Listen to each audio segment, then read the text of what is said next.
Our workplace is full of hazards that can hurt us or kill us. Controlling these hazards and preventing injuries is the purpose of our safety and health program.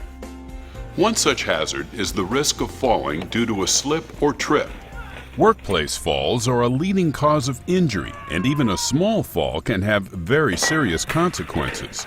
Identifying and correcting fall hazards combined with paying close attention to our paths of travel can prevent fall-related injuries and save lives. In 2015 alone, California OSHA reported that there were over 20,000 injuries caused by slips, trips, and falls. This number accounted for over 20% of the total injuries reported. Wet and slippery floors, cluttered work areas, extension cords, improper footwear, running, and not paying attention as we travel through the workplace are all hazards that increase the potential for a slip, trip, and fall. Employers must be committed to preventing slips, trips, and falls. For this effort to be effective, all employees must develop an understanding of how falls can occur in the first place. Simply put, you will fall when you lose your balance as your center of gravity shifts beyond its base of support. When standing, your base of support is your 2 feet, while your center of gravity is located near your lower back. These 3 points continuously change position when you walk or run. If your center of gravity extends past your feet, you will lose your balance. Unless you move your center of gravity back over your feet or move your feet back under your center of gravity, you will fall. When you walk, you momentarily lose your balance with each step. Your center of gravity shifts forward beyond the base of support. However, while walking, this momentary loss of balance is corrected by moving a foot forward with each step. Many falls occur when some type of hazard or obstruction prevents you from moving a foot forward while walking.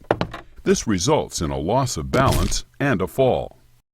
For employees to remain balanced and avoid falling, they must have an understanding of the 3 main factors that contribute to a loss of balance: gravity, friction, and momentum.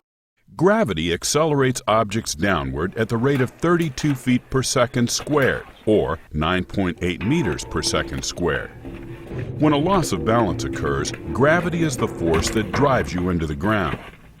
Friction is the force that resists the movement of one solid object relative to another. When you step, turn, or stop while walking or running, it is the friction, sometimes called traction, between the sole of your footwear and the traveling surface that prevents you from slipping or sliding. When friction is significantly reduced or lost, your feet can slide, causing your base of support to move out from under your center of gravity, leading to a fall. Momentum is the force that tends to keep a moving object in motion. When that object is a person, the amount of momentum depends on their weight and the speed at which they're moving. The more momentum you have when traveling, the more difficult it is to stop or change directions when encountering a slip or trip hazard. The more momentum you are carrying, the more friction is required to secure the soles of your shoes to the walking surface. When momentum overpowers friction, a slip and fall will occur. And finally, when your feet are suddenly stopped while carrying increased momentum, your center of gravity will continue moving forward beyond your base of support, resulting in a trip and fall. To prevent falls, we must control all of the factors that contribute to falling. Let's start with friction, or traction.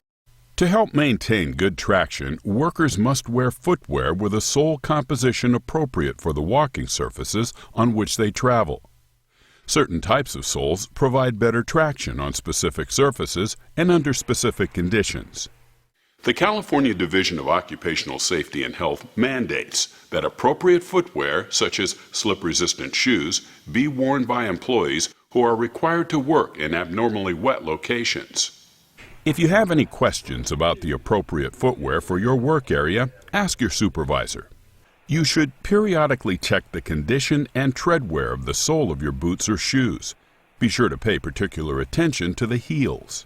Most slips occur when there is not enough friction between the heel of your shoe and the traveling surface. Also, check the soles of your shoes for any accumulation of mud or other slippery substances. For maximum traction, footwear soles must be kept clean. Even if you're wearing the proper footwear for your working environment, there are various types of slip hazards that may be encountered, which can cause a loss of traction and result in a fall. To prevent slips, employees should always be on the lookout for leaks and spills of water, chemicals, oil, and other substances. Be aware that slipping hazards are not always a liquid. Metal shavings, sawdust, and similar byproducts of work processes can also cause a loss of traction, leading to a slip and fall. Avoid slip hazards by paying close attention to the traveling surface when moving about the workplace. Pay extra attention to the entrances into buildings and restrooms. In these areas, floors are often wet and slippery. Proceed with caution to prevent a slip and fall. If you encounter any hazard that could cause a slip, clean it up right away if you're able. Wet floor signs can be an effective way of letting others know that slip hazards are present in the area. Correcting unsafe conditions is critical to prevent injuries. Report slip and trip hazards to your supervisor if they cannot be immediately addressed. Don't assume someone else will handle a situation. There may be times when you cannot avoid walking across a wet or slippery surface. When this is the case, using a wide stance with your feet pointed outward slightly while taking short steps can help you maintain your balance. As we learned earlier, a trip occurs when your center of gravity moves beyond your base of support after one or both of your feet are obstructed. One way to prevent trips is to avoid contact with obstructions that may become tripping hazards. Just about any item has the potential to be a tripping hazard.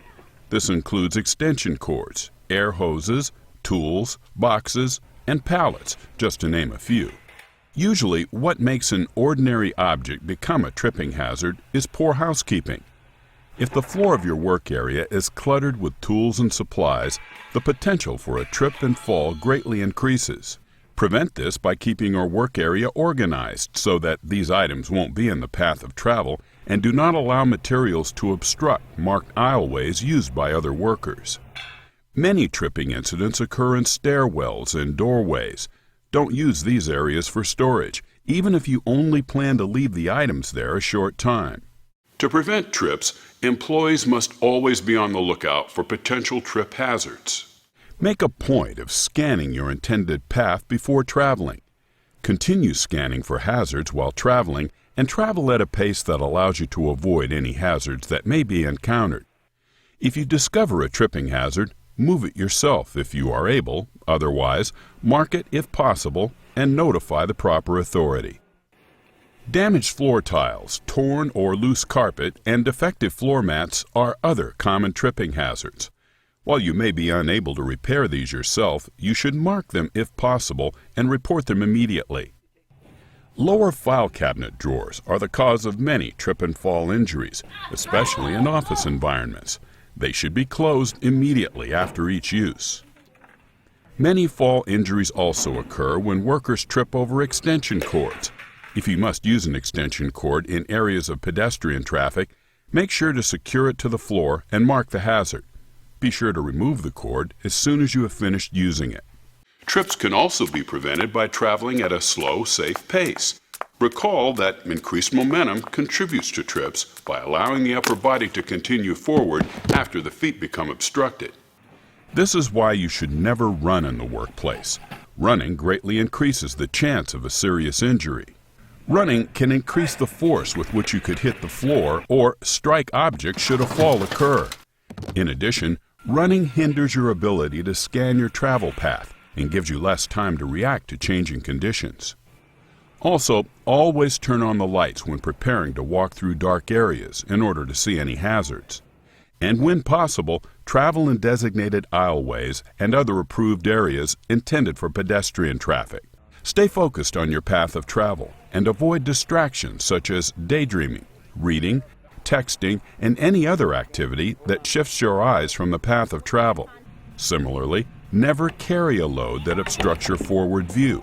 This makes it impossible to see any hazards in your path.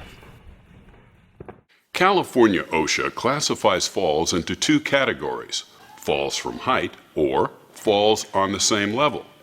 The typical slips and trips we've been discussing are considered same-level falls. Preventing falls from height requires additional training on items such as guardrails, personal fall arrest systems, the use of ladders, or elevated work platforms. If your job requires you to work from height, your employer will provide you with additional training.